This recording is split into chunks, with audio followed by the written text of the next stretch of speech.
Have you ever felt like you're running faster and faster just to stay in the same place? Well, today we're talking about that exact feeling. We're looking at the slow, really painful squeeze happening to the middle class, a huge issue that's defining a whole generation in Taiwan, and frankly, a lot of other places too.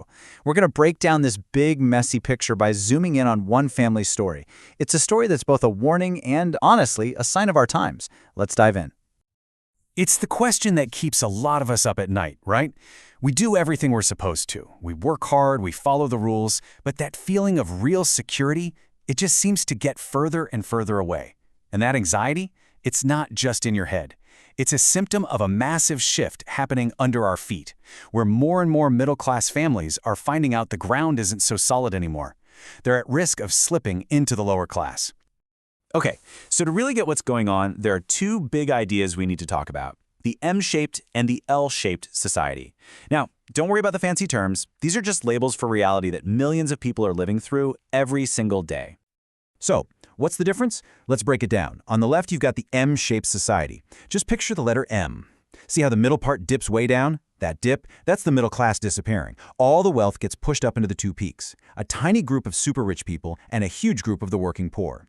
Then, on the right, you have the L-shaped society. That's all about stagnation. The economy just hits a wall and flatlines, trapping most people in a cycle of low pay and not much hope for growth.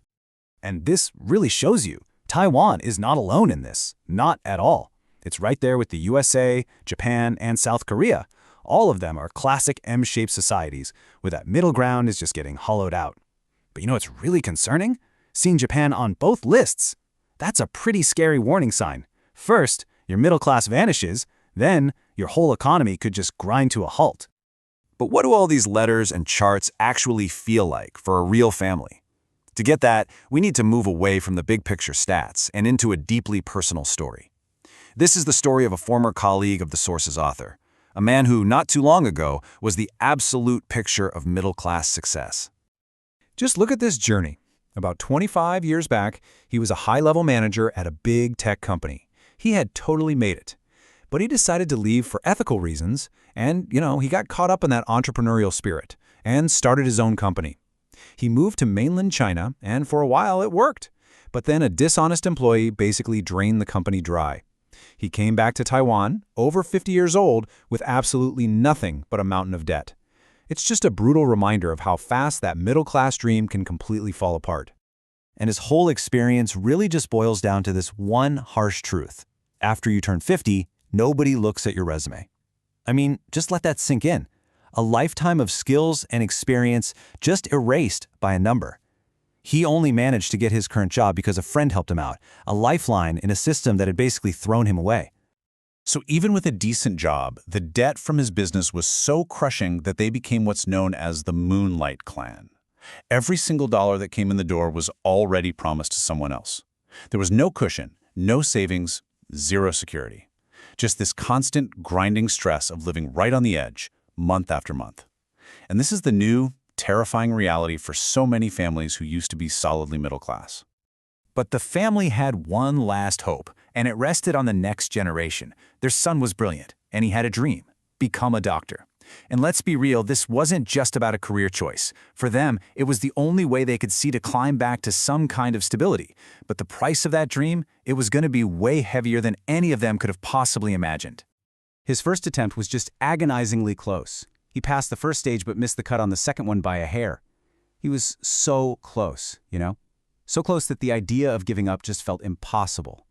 And that little flicker of hope was enough to lock the entire family into a grueling, years-long struggle. And here's what that sacrifice actually looked like. To get that extra edge, the son had to go to a cram school.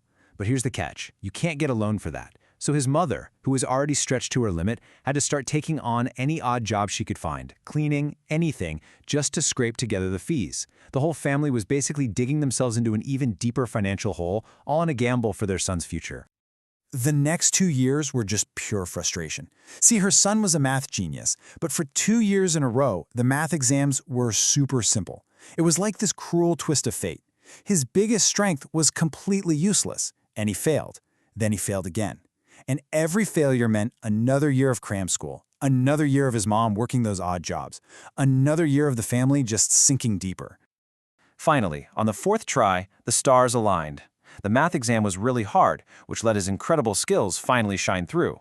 He passed. He got into medical school. After 4 long, relentless years of struggle, they had actually done it. They had won.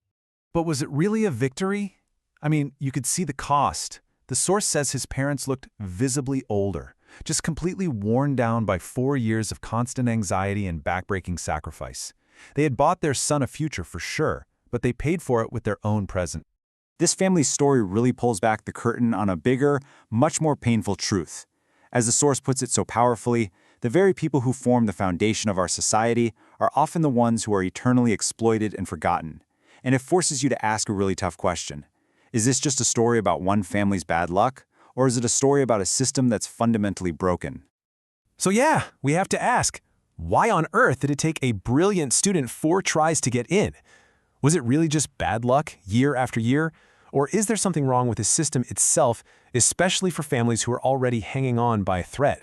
Let's really think about this for a second. Yeah, the son succeeded, he got his dream, but a system that demands this level of sacrifice, that pushes a family to the absolute breaking point, can we honestly call that a success story? Or is it actually proof of a system that is failing the very people it's supposed to serve? The source argues pretty strongly that it wasn't just luck. The system, it says, is not a level playing field.